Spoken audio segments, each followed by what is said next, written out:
The Famous, eksklusif di RCTI Plus.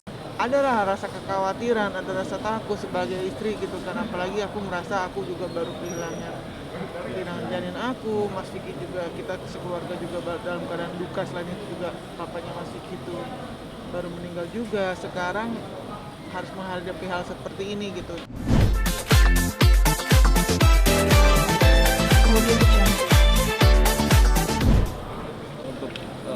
Untuk hari ini untuk agenda keputusan sendiri, seperti apa sih sudah siap untuk menerima apapun putusan yang nanti diterima oleh Vicky?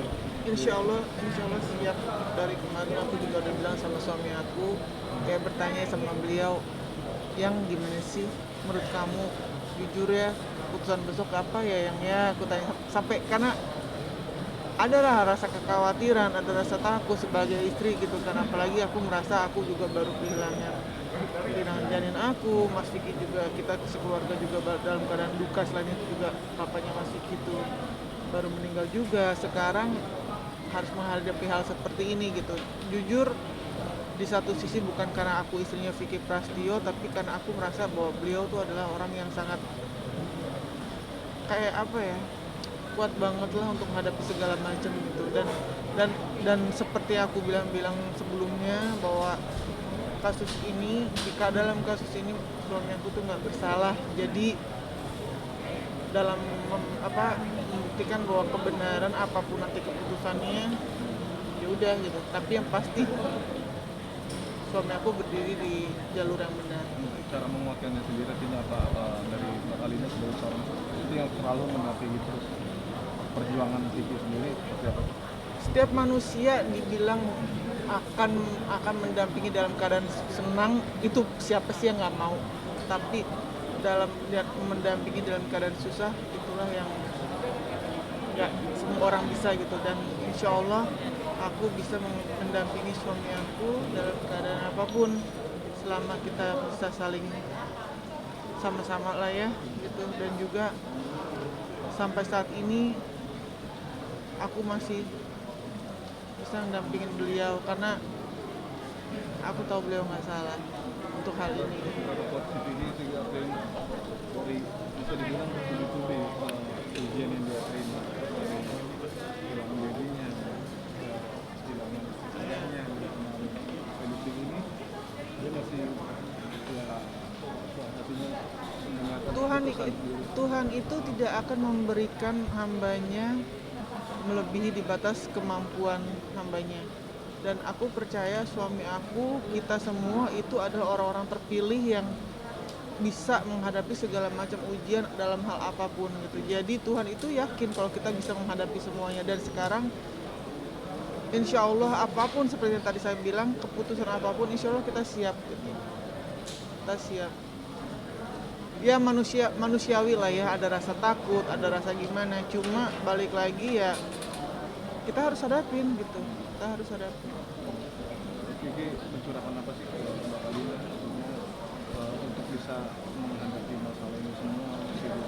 Beliau intinya beliau tuh selalu bilang ke saya, sayang jangan pernah takut untuk berdiri di atas kebenaran gitu. Jadi, dan itu pun yang saya pegang dari dulu juga, selama kita benar, buat apa takut, buat apa kita yang namanya ada rasa ketakutan. Kalau saya dibilang takut ya, tadi yang saya bilang takut itu bukan takut karena keputusan atau apanya gitu, cuma justru takut nanti misalkan ya, amit-amit nauzubillah min dzalik, kalau keputusannya itu di luar dengan apa yang kita harapkan, saya mikirin bagaimana keadaan suami saya, intinya gitu aja gitu. Nanti jadi Mbak Alina sendiri gimana sih ketika amit-amit misalnya harus ditahan gitu sendiri? Enggak. Misalnya itu gimana sih? Apalagi Mbak Alina sendiri kan kabarnya kan bilang lagi mencoba kembali ini enggak mengganggu ya sih? Nggak akan ada seorang istri dimanapun yang bisa menerima suaminya ditahan gitu. Cuma ya balik lagi tadi, Tuhan punya rencana kok di balik semuanya ini gitu. Kayak program hamil saya, kalau misalkan terjadi sesuatu ya intinya balik lagi ya pasti akan ada jalannya kok gitu. insya Allah, dan kita akan bisa menikmati kebahagiaan setelah semuanya ini. Itu aja. Saya selalu mendoakan yang terbaik untuk suami saya dalam keadaan apapun. Insya Allah saya bisa mendampingi dia terus, dan senang yang susah, karena memang harus seperti itu kan suami istri. Akhirnya di vonis 4 bulan penjara. Ini rasanya seperti apa sebagai orang tua yang mungkin sudah setiap hari mendoakan supaya Vicky tidak di penjara. Ya kan 4 bulan saya nggak tahu entah ininya hasilnya gimana, yang udah dijalanin kan 2 bulan 10 hari. Nah nanti itu gimana saya belum paham, saya mau ngomong sama pengacara saya juga. Kan yang udah masuk tempo hari 2 bulan 10 hari. Nah terus bagaimana selanjutnya saya nggak tahu. Tadi kan ada bilang tapi tidak ditahan. Ibu tapi sebagai orang tua terima nggak putusan dari Hasilnya gimana? Ya apapun putusan, ya sekarang mau dibilang apa gitu ya, kita harus terima. Ada rasa kecewa nggak, Bu? Ya pastinya kecewa lah. Yang anak saya nggak bersalah, lagi lihat lihat istrinya di dalam kamar.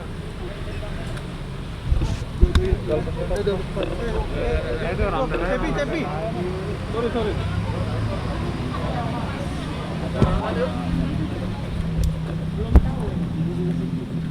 Saya nggak paham, makanya saya nggak paham. Ada yang Bu, tapi puas nggak sih? Makanya saya mau bicara saya. ada yang ingin disampaikan untuk pihak sana? Ya, Aduh, depan.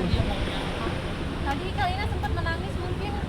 karena nggak paham Pengen pulang, Bang. yang 4 bulan Ada ini rasa apa. sedih ya? Baik, terima kasih buat teman-teman semua yang sudah mendengar. Memang tadi agak samar-samar ya apa yang menjadi putusan. Tapi tadi saya coba mengulang.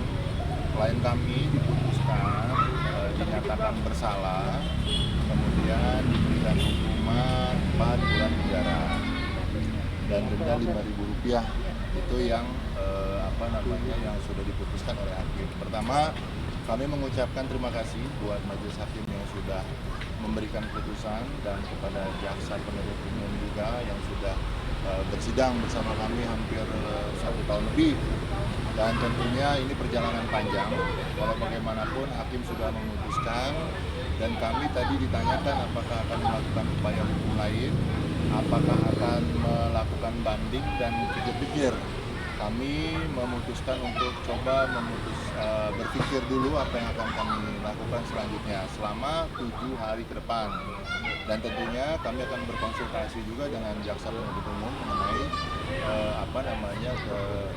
hasil yang diputuskan tadi.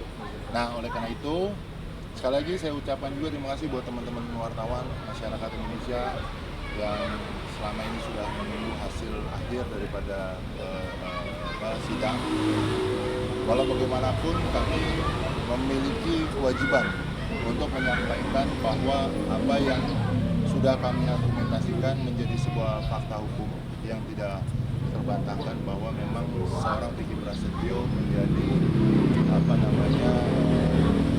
dari 3 pasal ya, 3 pasal yang dipasang oleh jaksa mengenai undang-undang ITE, kemudian pencemaran nama baik, dan terakhir adalah yang diputuskan perbuatan tidak menyenangkan atau pasal 335. Oleh karena itu hanya pasal itu saja yang terbukti, yang memang dipilih karena memang jaksa menerapkan pasal alternatif dakwanya. Oleh karena itu sekali lagi ini bukan putusan final, dan tentunya kita juga akan berpikir 7 hari nanti akan kami gambarkan kira-kira apa yang menjadi keputusan kami. Terima kasih waktu 7 hari. Mungkin akan kami menyampaikan. Bang, tapi merasa adil nggak sih Bang putusannya Bang? Ya? Merasa adil nggak sih Bang putusannya segitu Bang? Begini, kalau bicara kecewa tentunya kami kecewa. Tapi walau bagaimanapun